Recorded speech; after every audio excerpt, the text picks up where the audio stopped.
सारे लोगों ने इस वीडियो को देख लिया। चलिए आप आ ही गए हैं तो देखिए हिंदी का आज का क्लास है सर्वनाम। तो सर्वनाम चैप्टर में हम लोग सबसे पहले समझते हैं सर्वनाम होता क्या है। सर्वनाम का अर्थ होता है कि जो नाउन के बदले में हम प्रयोग करते हैं उसी को हम लोग क्या कहते हैं, सर्वनाम कहते हैं। तो चलिए सर्वनाम को हम समझते हैं। सर्वनाम जैसे हम एक एग्जांपल के द्वारा इसको समझते हैं। कहता है मोहन एक अच्छा लड़का है, मोहन क्रिकेट खेलता है और मोहन घूमने भी जाता है और मोहन से अच्छा कोई नहीं। अब इसी का एक और एग्जांपल देखेंगे। कहता है मोहन एक अच्छा लड़का है, वो क्रिकेट खेलता है, वो घूमने भी जाता है और वह सबसे अच्छा लड़का है। अब देखेंगे दोनों में सही कौन है, तो अच्छा कौन लगता है बोलने में, तो हमें दूसरे नंबर पर। इसमें बार बार मोहन आकर के बोलने में जो है अच्छा नहीं लगता है, इसलिए हम लोग वह का प्रयोग जो किए हैं, इस वह को हम लोग कहेंगे सर्वनाम। इस मोहन के बदले में भी वह का प्रयोग किए सर्वनाम। यहाँ पर मोहन के बदले में उससे का जो प्रयोग किए यही है हमारा सर्वनाम, यानी नाउन के बदले में यानी संज्ञा के बदले में प्रयुक्त हो गया। तो लगभग आप समझ चुके होंगे सर्वनाम हमें कहेंगे किसको, शब्द का नाम क्या करेगा, सर्वनाम। यानी किसी के नाम के बदला में कोई चीज आ गया उसी को सर्वनाम कहते हैं। जैसे मैं, यह, वह, मैं, तुम, अपना। अब असली में जो होता है ओरिजिनल में हम देखें तो 11 सर्वनाम होते हैं। कितने सर्वनाम, 11। लेकिन हम लोग देखते बहुत सारे हैं। अभी आश्चर्य लगेगा यार, 11 ही सर्वनाम होते हैं, बहुत सारे देखें।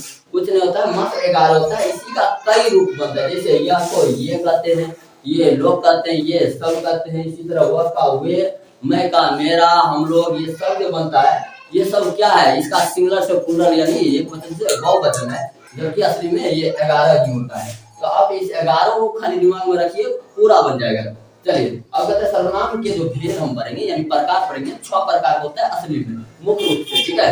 तो मुख्य रूप से 6 प्रकार हम पढ़ेंगे। तो पहला है पुरुषवाचक, दूसरा है निश्चयवाचक, अनिश्चयवाचक सर्वनाम और संबंधवाचक, प्रश्नवाचक और निजवाचक। ये 6 प्रकार है। तो हम पुरुषवाचक को भी रखते हैं। अभी हम निश्चयवाचक से शुरू करेंगे। तो चलिए निश्चयवाचक को हम समझते हैं क्या है निश्चयवाचक सर्वनाम।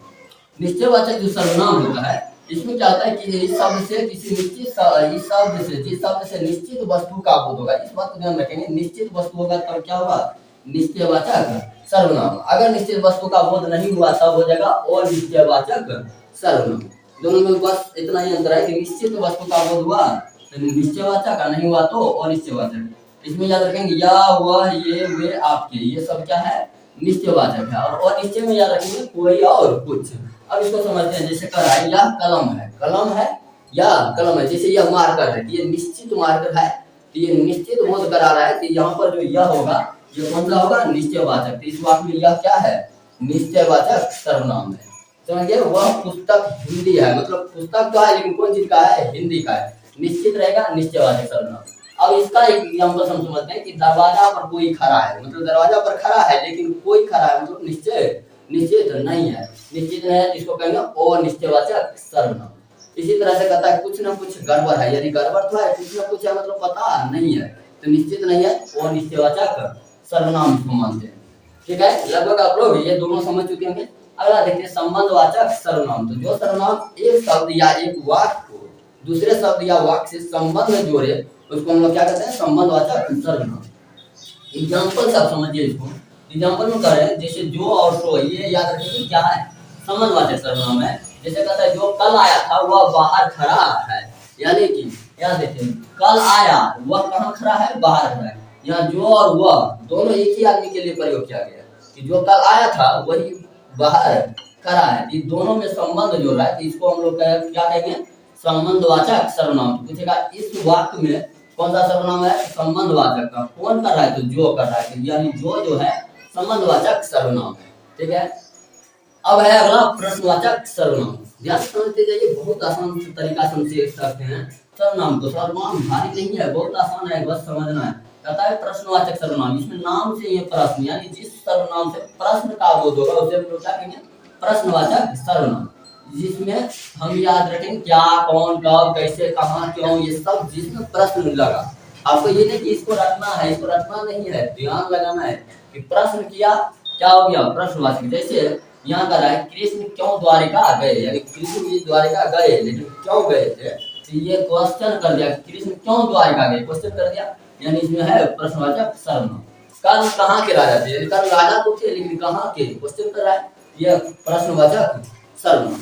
तो लगभग आप इसको अच्छी तरह से समझ चुके हैं। अब हम देख लेते हैं एक बार निजवाचक को पढ़िए। निजवाचक सर्वनाम जो होता है, कहता है जिस सर्वनाम से स्वयं यानी निज का अपना खुद का बोध होगा उसे हम लोग क्या कहेंगे, निजवाचक सर्वनाम। ठीक है, निज माने अपना स्वयं का चीज। जैसे हम इसको याद रखें अपना, अपने, स्वयं, खुद ये सब लगा होगा तो हम लोग इसे निजवाचक कहेंगे। ये सब तरीका हो गया। और जैसे यहाँ सुनिए, अपना खाना बनाता हूँ, अपना खाना बनाता हूँ, मैं अपना खाना बनाता हूँ, खाना तो बना लो, अपना अपना जो लग गया यहाँ पर, जैसे यहाँ दे दिया है सही देकर कहेगा रेखांकित चिन्ह बताइए कौन सा सर्वनाम है, तो कौन सा सर्वनाम हो जाएगा, निजवाचक। जैसे कहता है वे लोग खुद खाना बनाता है, यानी वे लोग खाना तो बना रहा है लेकिन खुद का रहा है, ये खुद क्या है, अपने लिए प्रयोग किया गया, तो इसको हम लोग क्या कहेंगे, निजवाचक सर्वनाम। उम्मीद है कि आप लोग बहुत अच्छे तरीके से सीखते होंगे। चलिए इस तरह से अब हम लास्ट में याद कर लेते हैं पुरुषवाचक सर्वनाम। पुरुषवाचक को हम लास्ट में इसलिए बता रहे हैं कि ये पुरुषवाचक के 3 भेद होते हैं। ठीक है, कौन कौन होता है, प्रथम पुरुष, मध्यम पुरुष, अन्य पुरुष। अब इस सबको पहचानना सबसे आसान होता है। ठीक है, इसलिए परिभाषा ना लेकर के हम सिखा रहे हैं कि एकदम सोच में याद रखें कि जो बोलता है, बोलने वाला जो अपने लिए प्रयोग करेगा इसे क्या कहेंगे, प्रथम पुरुष। जैसे मुझे कुछ बोलना है तो मैं, मेरा, जैसे यह घर है तो यह घर ही मेरा है, तो मेरा है तो अपने लिए मेरा का प्रयोग किए हैं, प्रथम पुरुष। समझ रहा है, जैसे कल बाजार जाना है, मुझे खुद को जाना है, क्या कहेंगे, मैं कल बाजार जाऊंगा, यानी कि मैं किसके लिए प्रयोग किया, खुद के लिए, तो इसको क्या कहेंगे, प्रथम पुरुष, यानी बोलने वाला अपने लिए प्रयोग करे, प्रथम पुरुष। तो मैं, मेरा, हम लोग, ये सब क्या देगा, प्रथम पुरुष। मध्यम पुरुष जो सुनने वाला होता है, यानी जिससे हम बात करते हैं, जैसे तुम खाना खाए हो, यानी किसके लिए पूछ रहे हैं, उन्हीं के लिए पूछ रहे हैं। तो तुम खाना खाए हो क्या है, तुम जो है तुम, ये किसके लिए प्रयोग कर रहे हैं, जो सुन रहा है। जैसे आप सुन रहे हैं अभी तो आपके लिए भी प्रयोग कर दिए, तो आप सुन रहे हैं यही बोल दिए, तो देख लीजिए आपके लिए क्या प्रयोग किया है, तो सुनने वाले के लिए, तो सुनने वाला के लिए जो भी प्रयोग होगा उसको क्या कहेंगे, मध्यम पुरुष। इसमें आ जाता है तुम, आप, तुम्हारा, आपका, ये सब। ठीक है, अब समझते हैं अन्य पुरुष को। अन्य पुरुष क्या होता है कि ना तो बोलने वाला अपने लिए प्रयोग करता है, ना ही सुनने वाला के लिए प्रयोग करता है। ये प्रयोग जो होता है तीसरा व्यक्ति जिसके बारे में हम बोल रहे हैं उसके लिए प्रयोग करते हैं। जैसे मान लेते हैं कहीं पर कोई चीज जा रहा है, हम कह रहे हैं कि वह गाड़ी से जा रहा है, यानी मैं बोलने वाला अपने लिए खुद ने प्रयोग किया, आप सुनने वाले हैं तो आपके लिए प्रयोग नहीं किए। ये जो जा रहा है उसके लिए तीसरा व्यक्ति के लिए प्रयोग किया, इसको हम लोग क्या कहेंगे, अन्य पुरुष। समझ में आ गया, अन्य पुरुष।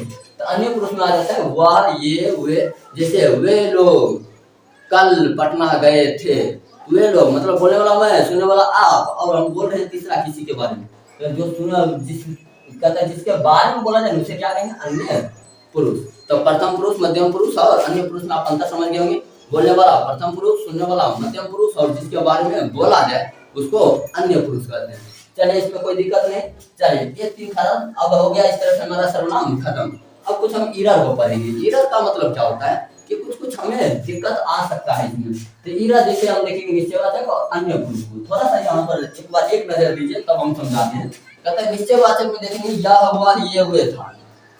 अन्य पुरुष में भी यही है, यह हुआ, वे हुए, यही चीज है, यानी दोनों में सेम है। कैसे हमें पता करेंगे कि निश्चयवाचक कौन है और अन्य पुरुष कौन सा है? ठीक है, इसके लिए हम यहाँ पर तरीका दें। जैसे यह हुआ, ये हुए, दोनों होता है निश्चयवाचक भी और अन्य पुरुष, तो दोनों में कैसे पता चलेगा? तो हम यहाँ पर तरह से ध्यान देंगे। कहता है वह कलम, मेरा कलम है। एक एग्जाम्पल है, वह कल आया था, याद रखेंगे। अब ध्यान से देखिए, वह मेरा कलम है, ये निश्चित वस्तु का बोध है। जब ये वस्तु का बोध लगाते हैं तब हम कहते हैं निश्चयवाचक सर्वनाम। यहाँ पर दिए थे कि निश्चित वस्तु का बोध, यहाँ पर वस्तु का बोध आया तो निश्चयवाचक सर्वनाम। यहाँ कहता वह कल आया था, यहाँ कोई वस्तु का प्रयोग नहीं है, तो कोई वस्तु का प्रयोग नहीं है, इसे हम लोग क्या कहेंगे? इसे हम लोग कहेंगे अन्य पुरुष। दोनों में अंतर समझ आया लगभग? चलिए बिल्कुल। अब आगे हम चलते हैं कि अब इतना सारा पढ़ लिया, पूरी तरह से हम खत्म कर चुके हैं। ठीक है, अब पूरी तरह से खत्म करने के बाद ना इस सब का एक तोड़ याद रख लेते हैं कि एक छोटा सा तरीका हम याद रखेंगे, जैसे कि हम बताने में पूरा सक्सेस होंगे कि हम हर चीज को बता पाए। इसके लिए एक तरीका है जो कि सब आपको लिखा चुका है।